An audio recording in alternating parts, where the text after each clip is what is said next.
दी bottle, आवाज आपकी, कर्तव्य हमारा। होडल क्षेत्र के कांग्रेस के पूर्व विधायक उदय भान ने आए दिन बढ़ रहे पेट्रोल डीजल के दामों को लेकर और खाने की वस्तुओं में बढ़ोतरी को लेकर आज अपने पार्टी के कार्यकर्ताओं के साथ मिलकर प्रदर्शन किया। उदय भान ने अंबेडकर स्कूल से चलकर शहर से होते हुए लघु सचिवालय तक पहुंचे। उदय भान बैल बुग्गी में गैस सिलेंडर को रखकर लघु सचिवालय तक पहुंचे। उदय भान ने कहा कि भाजपा सरकार में महंगाई लगातार आसमान को छू रही है। वहीं पेट्रोल, डीजल व रसोई गैस पर इतने दाम बढ़ गए हैं कि आम आदमी की पहुंच से परे हो गए हैं।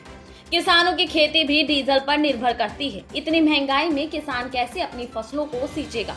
उन्होंने कहा कि सरकार के खिलाफ किसानों का आंदोलन 3 कृषि कानूनों को रद्द करने व एमएसपी पर लिखित गारंटी देने की मांग को लेकर शुरू हुआ था, लेकिन अब जो भी समस्याएं किसानों व आमजन के सामने आ रही है, उसको लेकर भी किसान प्रदर्शन कर रहे हैं। उन्होंने कहा, भाजपा सरकार किसान, गरीब और मजदूर विरोधी सरकार है। सरकार का जनता से कोई लेना देना नहीं है। कोरोना जैसी महामारी में वैसे ही जनता की कमर टूटी पड़ी है। इस महामारी में लोगों के काम धंधे चौपट हो चुके हैं और महंगाई चरम सीमा है। आए दिन डीजल, पेट्रोल, रसोई गैस व खाद्य पदार्थों के दामों में बेतहाशा बढ़ोतरी हो रही है। उन्होंने कहा कि जनता के हितों को ध्यान में रखते हुए सरकार को बढ़ती महंगाई पर रोक लगानी चाहिए और इस सरकार की नाक में नकेल डालने के काम आएगा। प्रदर्शन है महंगाई के खिलाफ। जो पेट्रोल के, डीजल के, सीएनजी के, पीएनजी के, रसोई गैस के जो बेतहाशा दाम बढ़ रहे हैं, जो हर चीज पर महंगाई बढ़ रही है। खाने के तेल के दाम दुगने हो चुके हैं, दालों के दाम 1.5 गुना हो चुके हैं। ऐसी कोई चीज नहीं है जिस पर महंगाई नहीं है।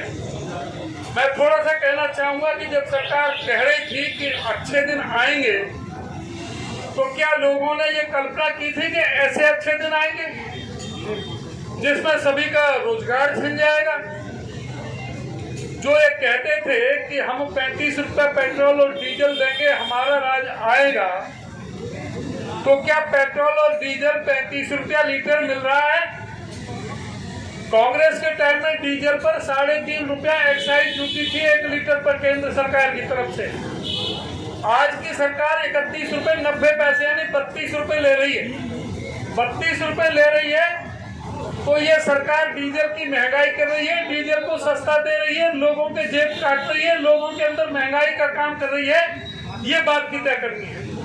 जो पेट्रोल के जो 8 रुपए का रेट था, आज 33 रुपए ये सरकार सेंट्रल का टैक्स लगाती है और स्टेट का वेट उसी परसेंटेज के लग करके जो पेट्रोल और डीजल आज भी 40-45 रुपए से ज्यादा नहीं होना चाहिए था।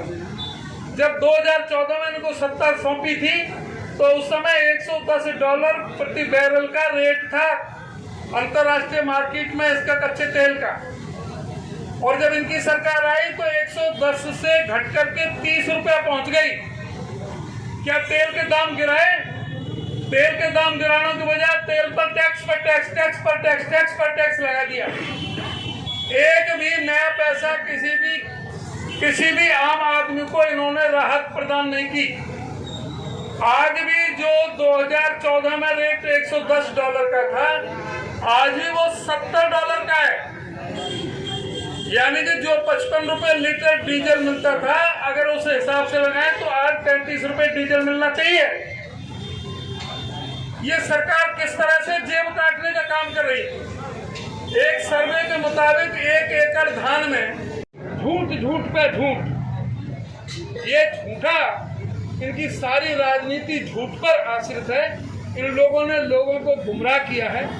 इन लोगों ने लोगों को गुमराह किया है, हमेशा फंसाया, झूठ बोला और नारे से छोड़ दे। जो ना हमारे विचारों सत्य जो ना बोधी कौम है, जो शरीफ कौम है, हमारी पोलिंग की है। सबसे ज्यादा भोली कौम है और सबसे ज्यादा शोषण है। कहीं को कोई रोजगार छीन, सबके काम धंधे नहीं, मंडी में काम नहीं, बाजार में कोई काम नहीं। और यो कह देंगे हमारा राष्ट्रपति बना दिया, हमारा राष्ट्रपति बना दिया मोदी ने। जैसे वो राष्ट्रपति तुम्हारे लिए कमाई करके जाएगा। अरे तुम्हारे लिए कहा करो, बात सोचो ना, तुम कहाँ जा रहे हो, कहने को जा रहे हो, तुम कहाँ जा रहे हो? तुम्हारे पास में कोई काम धंधा नहीं, पढ़ाई लिखाई नहीं, बच्चों की तरफ कोई ध्यान नहीं। वो ऐसे ही जो भुने चना में बोलते वो चना भेजेंगे, पर थोड़ी सी तो अकल पर जोर देना पड़ेगा।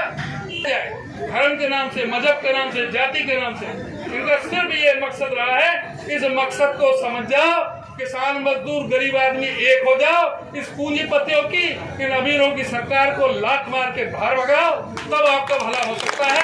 और उसी के लिए आज चेतावनी देने के लिए आज ये जुलूस निकाला, कोई ज्ञापन नहीं दे रहे। हमें पता है इनको कोई फायदा नहीं, इनकी कोई हकीकत, इनकी कोई पूछ नहीं, इनकी कोई पूछ नहीं। इसलिए हमने सड़क प्रदर्शन किया अपने शहर में, कस्बे में, अपने लोगों को चेताने के लिए कि इस सरकार से चेत जाओ। ये सरकार हमारे शुभ चिंतक नहीं है, ये हमारे हितों के खिलाफ काम कर रही है।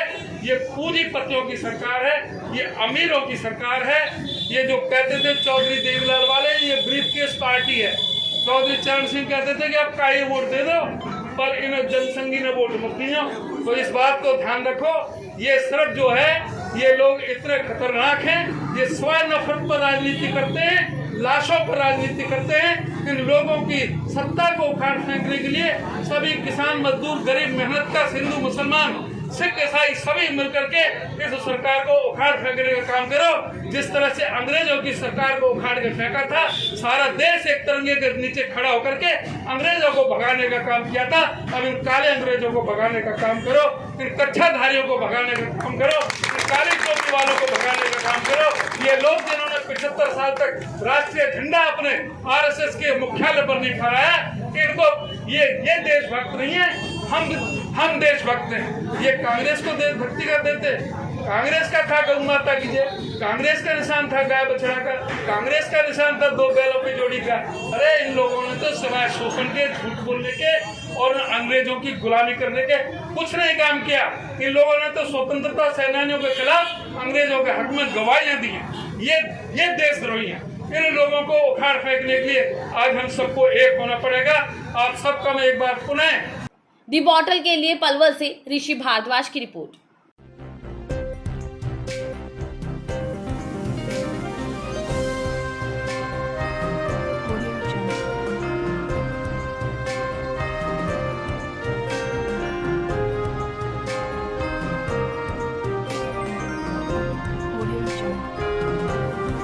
दी बॉटल, आवाज आपकी, कर्तव्य हमारा।